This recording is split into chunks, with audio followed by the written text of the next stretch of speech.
Good morning, my dear students. Today we are going to discuss about a new chapter. Our chapter name is Acid, Bases and Salts. In this chapter, we are going to discuss about what is an acid and the examples of acid, then what is a base, what are the examples of base, and what are the neutral substances or neutral solutions. In our day-to-day life, we are eat so many items. Some are sour in taste, others are bitter in taste. Okay. If the substances have sour in taste, which contains an acid, അതായത് നമ്മൾ കഴിക്കുന്ന food ഐറ്റംസിൽ sour in taste ആയിട്ടുള്ള സബ്സ്റ്റൻസുകളും ഉണ്ടായിരിക്കും, bitter in taste ആയിട്ടുള്ള സബ്സ്റ്റൻസുകളും ഉണ്ടായിരിക്കും. സോർ in taste ആയിട്ടുള്ള ഏതൊരു substance എടുത്താലും അതിൽ ഏതെങ്കിലും ഒരു ടൈപ്പ് ആസിഡ് അടങ്ങിയിട്ടുണ്ടായിരിക്കും.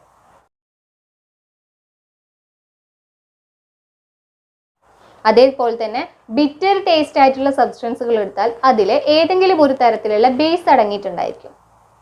ആസിഡ് എന്ന് പറഞ്ഞാൽ അതിനൊരു സോർ ഇൻ ടേസ്റ്റ് ആണ്, ഒരു പുളിരസമായിരിക്കും. ബേസസ് എന്ന് പറഞ്ഞിട്ടുണ്ടെങ്കിൽ അതിന് ബിറ്റർ ഇൻ ടേസ്റ്റ് ആണ്. ബിറ്റർ ടേസ്റ്റുള്ള എല്ലാത്തിലും ബേസ് ഉണ്ടാവില്ല. ബിറ്റർ ഇൻ ടേസ്റ്റും feeling soapy on touching, touch ചെയ്യുന്ന സമയത്ത് നമുക്ക് സോപ്പി ആയിട്ട് വഴുക്കുന്ന പോലത്തുള്ള ഫീലിംഗും കിട്ടുമെങ്കിൽ മാത്രമേ അത്തരത്തിലുള്ള സബ്സ്റ്റൻസുകളിൽ മാത്രമേ ബേസ് അടങ്ങിയിട്ടുണ്ടായിരിക്കുള്ളൂ.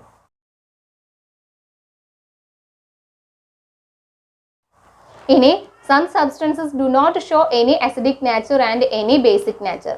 ചില സബ്സ്റ്റൻസുകൾ ഒരു അസിഡിക് നാച്ചറും കാണിക്കില്ല, ഒരു ബേസിക് നാച്ചറും കാണിക്കില്ല. such substances are called neutral. അത്തരത്തിലുള്ളവരെയാണ് നമ്മൾ ന്യൂട്രൽസ് എന്ന് പറയുന്നത്.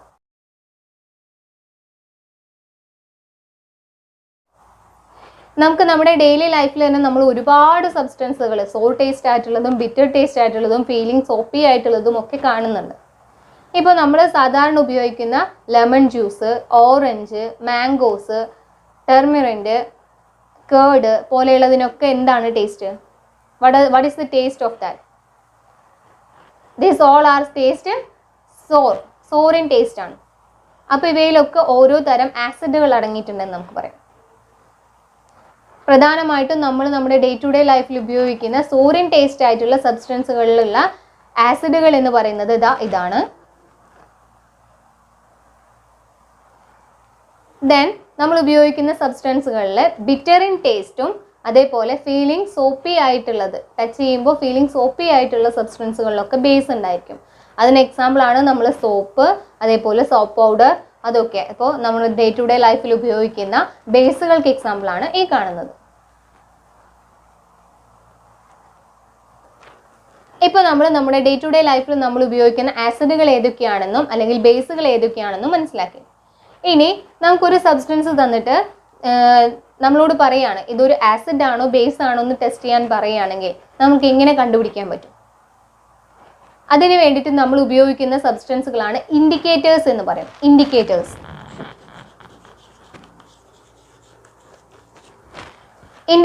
എന്ന് വെച്ചാൽ indicators are the substances which we used to test whether a substance is acid or base. ഒരു സബ്സ്റ്റൻസ് ആസിഡ് ആണോ അതോ ബേസ് ആണോ എന്ന് അറിയുന്നതിന് വേണ്ടിയിട്ട്, എന്ന് ടെസ്റ്റ് ചെയ്യുന്നതിന് വേണ്ടിയിട്ട് നമ്മൾ യൂസ് ചെയ്യുന്ന സബ്സ്റ്റൻസുകളെയാണ് ഇൻഡിക്കേറ്റേഴ്സ് എന്ന് പറയുന്നത്.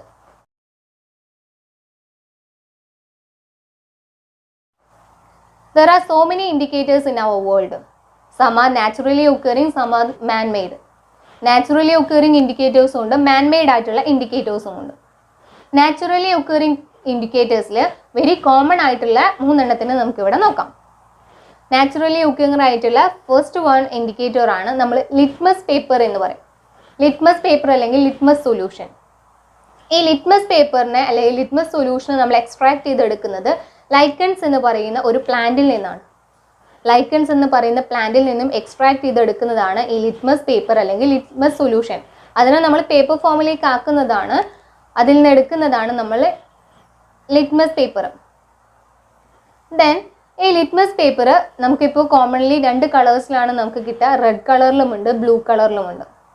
When we dip the red color litmus paper into a basic solution, it turns to blue color. And if we dip the blue color litmus paper into an acidic solution, it turns to red color. അതായത് ഒരു red litmus പേപ്പറിനെ നമ്മളൊരു basic സൊല്യൂഷനിൽ dip ചെയ്താൽ അത് blue കളറായിട്ട് മാറും. ഒരു blue litmus പേപ്പറിനെ നമ്മളൊരു അസിഡിക് സൊല്യൂഷനിൽ ഡിപ്പ് ചെയ്താൽ അത് റെഡ് കളറായിട്ട് മാറും. ഇത്രയും ഓർത്ത് വെക്കുക. ലിറ്റ്മസ് പേപ്പർ അല്ലെങ്കിൽ ലിറ്റ്മസ് സൊല്യൂഷൻ ആസിഡിൽ റെഡ് കളർ കാണിക്കും. ബേസിൽ ബ്ലൂ കളർ കാണിക്കും. ഒരു ബേസിക് സൊല്യൂഷനിൽ ലിറ്റ്മസ് പേപ്പർ ആഡ് ചെയ്യുകയാണെങ്കിൽ അത് ബ്ലൂ കളർ കാണിക്കും. ഒരു അസിഡിക് സൊല്യൂഷനിലാണ് ആഡ് ചെയ്യുന്നതെങ്കിൽ അത് റെഡ് കളർ കാണിക്കും. അത് ഇമ്പോർട്ടൻ്റ് ആണ്, ഓർത്ത് വെക്കുക. ബി എന്ന് ഓർത്ത് വെക്കുക. അതായത് ബേസിൽ ബ്ലൂ കളർ, ആസിഡിൽ റെഡ് കളർ. അപ്പോൾ litmus, when we dipped litmus paper into an acidic solution it turns red color, and when we dip a litmus paper into a basic solution it changes to blue color. Litmus paper strips. Now you get red litmus paper and blue litmus paper, and I'll show you why you need both in a second. And we're going to stick to the 3 chemicals that we have been working with all along. Over here we have bicarbonate of soda, which has been diluted in water. We have lemon juice, which has also been slightly diluted in water. And speaking of water, here is water. So when we're testing these liquids, we need to use both the red and the blue litmus paper, as you can see over here. And the reason for that is the following. When you put blue litmus paper into a base and you pull it out, the blue litmus paper remains blue. So I was thinking of it as the 3 B's. Blue, base, blue. Does it make any sense? The blue remained blue, therefore it is a base. Hope that makes sense. When you put the red litmus paper in and you pull it out, the red litmus paper turns blue as well. Remember, blue base. And therefore we can tell that bicarbonate of soda is in fact a base. Moving on to lemon juice. If I take the red litmus paper and put it into the lemon juice, which we know is an acid, we can see that the red litmus paper remains red. Therefore, it is an acid. However, if we put the blue litmus paper in, and remember the blue remained blue in a base, this time the blue litmus paper goes red, which indicates that the lemon juice here is indeed an acid. But the fun part comes when you get to water. When you take red litmus paper and put it in water, it remains red. And when you put blue litmus paper in water,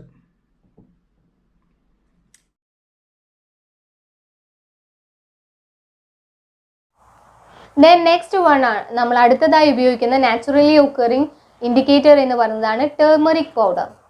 turmeric പൗഡറിനെ നമ്മളൊരു naturally occurring indicator ആയിട്ടാണ് use ചെയ്യുന്നത്. How can be made? First we take a bowl and add some turmeric powder, then add a drop of water, stir well and make a paste. Then dip a paper into this paste and dry it. അതായത് ഒരു ബൗളിൽ നമ്മൾ കുറച്ച് turmeric powder എടുക്കുക. ആ പൗഡറിൽ 1 drop 2 drop water add ചെയ്തതിന് ശേഷം നന്നായി സ്റ്റിർ ചെയ്ത് അതിലേക്ക് അതിനൊരു പേസ്റ്റ് ഫോമിലേക്ക് ആക്കിയതിന് ശേഷം അതിലൊരു പേപ്പർ ഡിപ്പ് ചെയ്യുക. നല്ല രീതിയിൽ നന്നായിട്ട് അതിനെ ഡിപ്പ് ചെയ്തതിന് ശേഷം അതിനെ ഡ്രൈ ചെയ്യാനായിട്ട് വെക്കാം.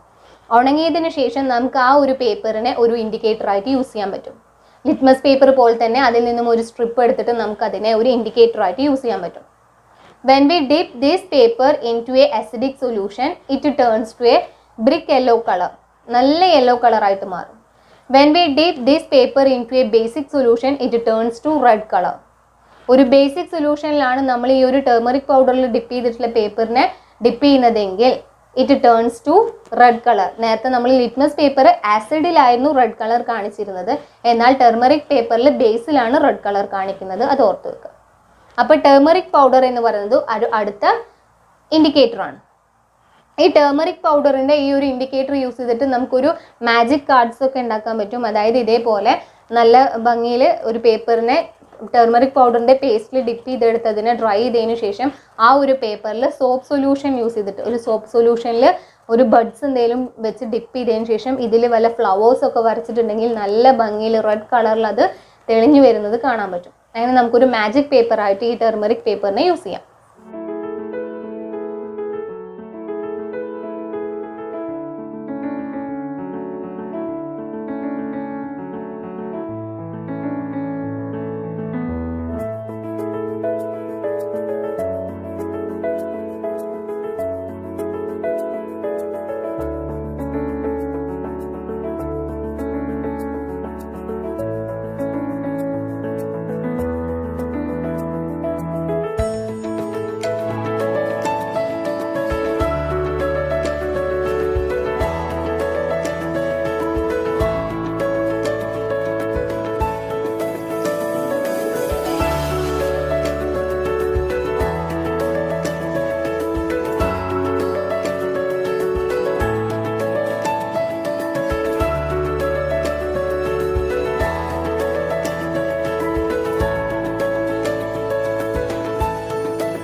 Then next use ചെയ്യുന്ന നെക്സ്റ്റ് ഉള്ള നാച്ചുറലി ഒക്കറിങ് ഇൻഡിക്കേറ്റർ ആണ് China rose indicator എന്ന് പറയും. China rose indicator.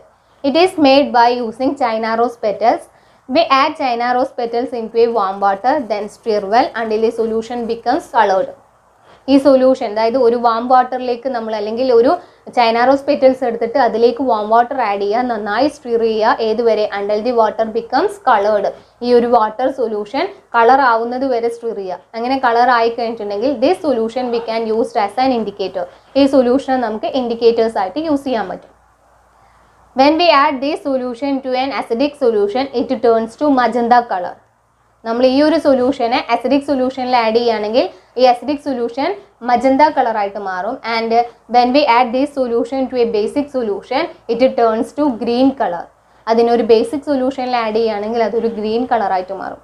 അപ്പോൾ ചൈന റോസ് ഇൻഡിക്കേറ്റർ എന്ന് പറയുന്നത് അസിഡിക് സൊല്യൂഷനിൽ മജന്ത കളറും ബേസിക് സൊല്യൂഷനിൽ ഗ്രീൻ കളറും കാണിക്കുന്നു. Test it with a few acidic and basic solutions. We have dilute HCl, lemon juice, sodium hydroxide solution and soap solution. We have prepared China rose indicator by adding hot water to China rose petals and leaving it for 30 minutes. Now add China rose indicator drop by drop to hydrochloric acid. Note the change in color.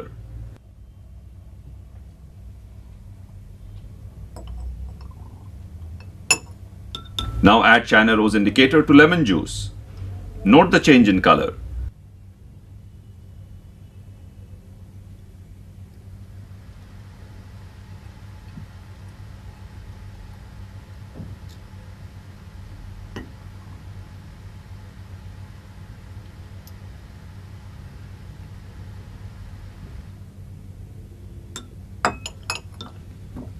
Now add the indicator to sodium hydroxide solution. See the color change.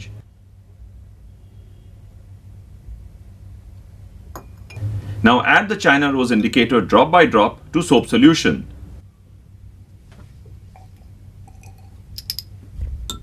Wait for some time.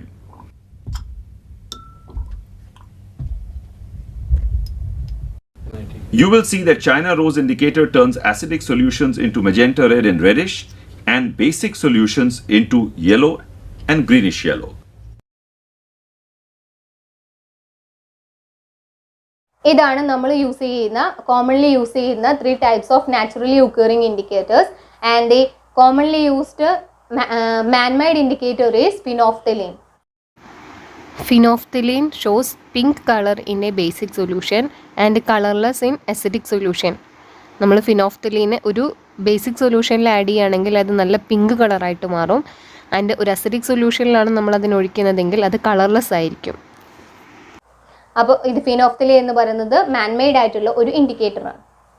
ഇനി if a substance do not show any acidic property or any basic property such substances are called neutral. ചില സബ്സ്റ്റൻസുകൾ acidic നേച്ചറും കാണിക്കില്ല, basic നേച്ചറും കാണിക്കില്ല. അങ്ങനെ ഒരുപാട് സബ്സ്റ്റൻസുകളുണ്ട്. For example അവ water. Water is a best example for neutral substance. Water എന്ന് പറയുന്നത് ഒരു ബെസ്റ്റ് എക്സാമ്പിൾ ആണ്. വാട്ടർ ഒരു അസിഡിക് നേച്ചറും കാണിക്കുന്നില്ല, ബേസിക് നേച്ചറും കാണിക്കുന്നില്ല. So it is called a neutral solution or neutral. Okay, such substances are called neutral. It didn't show any basic property or any acidic property. Then next we are going to discuss about neutralization. Neutralization. What is neutralization? Neutralization is the process of adding of acid to base. Then we get a new product that is called salt and water. അതായത് neutralisation എന്ന് പറഞ്ഞിട്ടുണ്ടെങ്കിൽ നമ്മൾ ആസിഡിനെയും വാട്ടറിനെയും തമ്മിൽ add ചെയ്യാണ്. ആസിഡും വാട്ടറും തമ്മിൽ add ചെയ്യുന്ന സമയത്ത് അതിന് നമുക്ക് ഒരു പുതിയ പ്രോഡക്റ്റ് കിട്ടും. അതാണ് സാൾട്ട് എന്ന് പറയുന്നത്. ഈ സാൾട്ടിന് ഒരു അസിഡിക് നേച്ചറോ ബേസിക് നേച്ചറോ ഉണ്ടായിരിക്കില്ല. അതൊരു ന്യൂട്രൽ സബ്സ്റ്റൻസ് ആയിരിക്കും. പ്ലസ് അതിൻ്റെ കൂടെ നമുക്ക് വാട്ടറും കൂടിയും കിട്ടും. അപ്പോൾ ഏതെങ്കിലും ഒരു ആസിഡിൻ്റെ കൂടെ ഏതെങ്കിലും ഒരു ബേസ് ആഡ് ചെയ്താൽ നമുക്കൊരു പുതിയ പ്രോഡക്റ്റ് കിട്ടും. അത് ന്യൂട്രൽ ആയിരിക്കും. അത് അസിഡിക്കും ആയിരിക്കില്ല, ബേസിക്കും ആയിരിക്കില്ല. When we add acid to base, ആസിഡിനെ ബേസിലേക്ക് ആഡ് ചെയ്യുമ്പോൾ വി ഗെറ്റ് എ സോൾട്ട്, നമുക്കൊരു പുതിയ പ്രൊഡക്റ്റ് കിട്ടും. പ്ലസ് വാട്ടർ, ഒരു സോൾട്ടും വാട്ടറും കിട്ടും. സോൾട്ട് എന്ന് പറഞ്ഞാൽ അതൊരു ന്യൂട്രൽ സബ്സ്റ്റൻസ് ആണ്. അത് അസിഡിക്കും ആയിരിക്കില്ല, ബേസിക്കും ആയിരിക്കില്ല. ഇതാണ് neutralisation.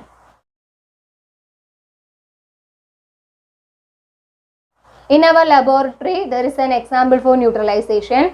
Here we are taking some base in a beaker, then add some drop of phenolphthalein. It shows pink color. Then after that we are going to add some drop of acid to that solution. Then we can see that the color of the solution becomes changes to colorless. That is the process of neutralization. ഇതിൽ കുറച്ച് base എടുക്കുകയാണ്. എന്നിട്ട് ആ ഒരു basic സൊല്യൂഷനിലേക്ക് 2-3 drop phenolphthalein add ചെയ്തപ്പോൾ നമുക്കറിയാം basic സൊല്യൂഷനിൽ phenolphthalein add ചെയ്താൽ പിങ്ക് കളർ കാണിക്കുമെന്ന്. അപ്പോൾ അവിടെ ഒരു പിങ്ക് കളർ കാണിച്ചു. ദെൻ നമ്മൾ ആ ഒരു സൊല്യൂഷനിലേക്ക് കുറച്ച് ആസിഡിനെ ആഡ് ചെയ്തുകൊണ്ടിരിക്കുകയാണ്. അപ്പോൾ ഈ ആസിഡ് ആഡ് ചെയ്തുകൊണ്ടിരിക്കുമ്പോൾ ആ ഒരു സൊല്യൂഷൻ്റെ കളർ ഇല്ലാതായി വരുന്നത് കാണാം. അതായത് ബേസിലേക്ക് ആസിഡ് ആഡ് ചെയ്യുമ്പോൾ അതൊരു ന്യൂട്രൽ സൊല്യൂഷനായി മാറുന്നതുകൊണ്ടാണ് അവിടെ കളർലെസ് ആവുന്നത്. ഇതാണ് neutralisation. We can see a lot of examples for neutralization in our day-to-day life. നമുക്ക് നമ്മുടെ day-to-day ലൈഫിൽ ന്യൂട്രലൈസേഷൻ ഒരുപാട് എക്സാമ്പിൾസ് കാണാൻ പറ്റും. For example, in our stomach there is a acid is present, that is HCl. നമ്മുടെ സ്റ്റൊമക്കിൽ hydrochloric acid ഉണ്ട്. ഈ hydrochloric acid help us to digest our food. നമ്മുടെ ഫുഡിനെ ഡൈജസ്റ്റ് ചെയ്യാൻ വേണ്ടിയിട്ടാണ് ഹൈഡ്രോക്ലോറിക് ആസിഡ് നമ്മളെ ഹെൽപ്പ് ചെയ്യുന്നത്. When the amount of hydrochloric acid is increases in our stomach, then it will irritate us. അതായത് നമ്മുടെ സ്റ്റൊമക്കിലുള്ള ഹൈഡ്രോക്ലോറിക് ആസിഡിൻ്റെ എമൗണ്ട് എങ്ങാനും കൂടിപ്പോയാൽ നമുക്കവിടെ ഇൻഡൈജഷൻ ഉണ്ടാവും, ഒരുപാട് ഇറിറ്റേഷൻ ഉണ്ടാവും. അപ്പോൾ അതിനൊരു സൊല്യൂഷനായിട്ട് നമ്മൾ ഏതെങ്കിലും ഒരു ബേസ് അടങ്ങിയിട്ടുള്ള മെഡിസിൻ കഴിക്കുകയാണ് ചെയ്യുക. അപ്പോൾ ഈ കൂടി നിൽക്കുന്ന ആസിഡിനെ ഈ ബേസ് ന്യൂട്രലൈസ് ചെയ്യിക്കും, അതിനെ ഇല്ലാതാക്കും. അപ്പോൾ നമുക്ക് ആ ഒരു പ്രോബ്ലത്തിൽ നിന്നും സൊല്യൂഷൻ കിട്ടും. ഇതിന് വേണ്ടിയിട്ട് നമ്മൾ യൂസ് ചെയ്യുന്ന ബേസ് എന്ന് പറയുന്നത് milk of magnesium hydroxide, milk of magnesium അല്ലെങ്കിൽ മെഗ്നീഷ്യം ഹൈഡ്രോക്സൈഡ് ഒക്കെ അടങ്ങിയിട്ടുള്ള മെഡിസിൻസ് ആണ് നമ്മൾ ഈ ഒരു അസിഡിറ്റിയുടെ പ്രോബ്ലംസിന് വേണ്ടി സൊല്യൂഷനായിട്ട് യൂസ് ചെയ്യാറ്. Next, ant bite. We know that ant's body containing an acid, that is formic acid. നമുക്കറിയാം ആൻസിൻ്റെ ബോഡിയിൽ ഒരു ആസിഡ് ഉണ്ട്, അതാണ് formic acid. When ant bite us, ഒരു ഉറുമ്പ് നമ്മളെ കടിക്കുന്ന സമയത്ത് thus formic acid is transport to our body. ഈ ഒരു ഫോമിക് ആസിഡ് നമ്മുടെ ബോഡിയിലേക്ക് ട്രാൻസ്ഫർ ചെയ്യും. ഇങ്ങനെ ട്രാൻസ്ഫർ ചെയ്താൽ the amount of acid increases in our body, നമ്മുടെ ബോഡിയിലുള്ള ആസിഡിൻ്റെ എമൗണ്ട് കൂടും. അപ്പോൾ നമുക്ക് അവിടെ ഇറിറ്റേഷൻ വരും. ആ ഒരു ഇറിറ്റേഷൻ ഇല്ലാതാക്കാൻ വേണ്ടിയിട്ട് V apply any calamine solution in that part. ആ ഒരു ഭാഗത്ത് നമ്മളൊരു കലാമിൻ സൊല്യൂഷൻ അപ്ലൈ ചെയ്യാണ്. ഈ കലാമിൻ സൊല്യൂഷൻ എന്ന് പറഞ്ഞിട്ടുണ്ടെങ്കിൽ അതിൽ ഒരു ബേസ് അടങ്ങിയിട്ടുണ്ട്. When we apply this calamine solution, this base neutralize the amount of acid in our body. നമ്മുടെ ബോഡിയിലുള്ള ആസിഡ്, ഈ ഫോമിക് ആസിഡ് നമ്മുടെ ബോഡിയിലേക്ക് കയറിയിട്ടുണ്ടാവും. ആ ഒരു ഫോമിക് ആസിഡിനെ നമ്മൾ അപ്ലൈ ചെയ്യുന്ന കലാമിൻ സൊല്യൂഷനിലുള്ള ബേസ് ന്യൂട്രലൈസ് ചെയ്യിപ്പിക്കും. അപ്പോൾ നമുക്ക് അവിടെ പ്രോബ്ലം സോൾവ് ചെയ്യും. In our land we use so many fertilizers. നമ്മൾ മണ്ണിൽ ഒരുപാട് ഫെർട്ടിലൈസേഴ്സ് യൂസ് ചെയ്യുന്നുണ്ട്. ഈ ഫെർട്ടിലൈസേഴ്സിലൊക്കെ ഒരുപാട് തരത്തിലുള്ള ആസിഡുകൾ അടങ്ങിയിട്ടുണ്ട്. When we use overdose of fertilizers in our land, it will increase the acidity in our soil. നമ്മുടെ മണ്ണിലുള്ള അസിഡിറ്റി ഇൻക്രീസ് ചെയ്യും. അസിഡിറ്റി ഇൻക്രീസ് ചെയ്തിട്ടുണ്ടെങ്കിൽ അവിടെ കൃഷികളൊന്നും നല്ല രീതിയിൽ ഉണ്ടാവാത്ത സിറ്റുവേഷൻ വരും. അപ്പോൾ നമ്മൾ ഇതേപോലെ ക്വിക്ക് ലൈം, സാക്ഡ് ലൈം പോലെയുള്ള ഏതെങ്കിലും ഒരു ബേസ് അവിടെ ഇട്ട് കൊടുക്കുകയാണെങ്കിൽ ഈ കൂടി നിൽക്കുന്ന അസിഡിറ്റീനെ അത് ന്യൂട്രലൈസ് ചെയ്തിട്ട് മെയിൻറ്റെയിൻ ചെയ്യും. അപ്പോൾ നമുക്ക് അവിടുത്തെ ആ ഒരു പ്രോബ്ലത്തെ ഇല്ലാതാക്കാൻ പറ്റും. ഇതേപോലെ തന്നെയാണ് ഫാക്ടറി വേസ്റ്റുകളിലൊക്കെ ഒരുപാട് ആസിഡുകൾ ഉണ്ടായിരിക്കും. അപ്പോൾ ആ ആസിഡുകളുടെ എമൗണ്ടിനെ ന്യൂട്രലൈസ് ചെയ്യാൻ വേണ്ടി ഏതെങ്കിലും ഒരു ബേസ് അടങ്ങിയിട്ടുള്ള സബ്സ്റ്റൻസ് ആഡ് ചെയ്ത് കൊടുക്കുക. അതെല്ലാം ഇനി ഫാക്ടറി വേസ്റ്റുകളിൽ നിന്ന് പുറത്തേക്ക് വരുന്നതിൽ ബേസിൻ്റെ എമൗണ്ട് ആണ് കൂടുതലെങ്കിൽ ഏതെങ്കിലും ഒരു ആസിഡിനെ ആഡ് ചെയ്ത് കൊടുക്കുക, എന്നിട്ട് രണ്ടിനെയും ന്യൂട്രലൈസ് ചെയ്യിപ്പിക്കാം. അപ്പോൾ ഈ ഒരു ന്യൂട്രലൈസേഷന് ഒരുപാട് എക്സാമ്പിൾസ് നമുക്ക് നമ്മുടെ ഡേ ടു ഡേ ലൈഫിൽ കാണാം. ന്യൂട്രലൈസേഷൻ എന്ന് പറഞ്ഞാൽ ആസിഡിൻ്റെ ഒപ്പം ബേസിനെയും കൂടി ആഡ് ചെയ്ത് കൊടുത്ത് രണ്ടിനെയും കൂടി ന്യൂട്രൽ ആക്കി മാറ്റുന്നതിനെയാണ് ന്യൂട്രലൈസേഷൻ എന്ന് പറയുന്നത്.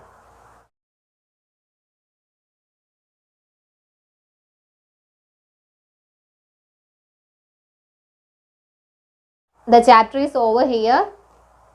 We are discussed about what is acid, what is base, and what are salt, neutral solution, and what is neutralization, what are the examples of neutralization in our day-to-day life, and which are the naturally occurring indicators. I think you get a better idea about this chapter. If you have any doubt, you can ask me. Okay, thank you.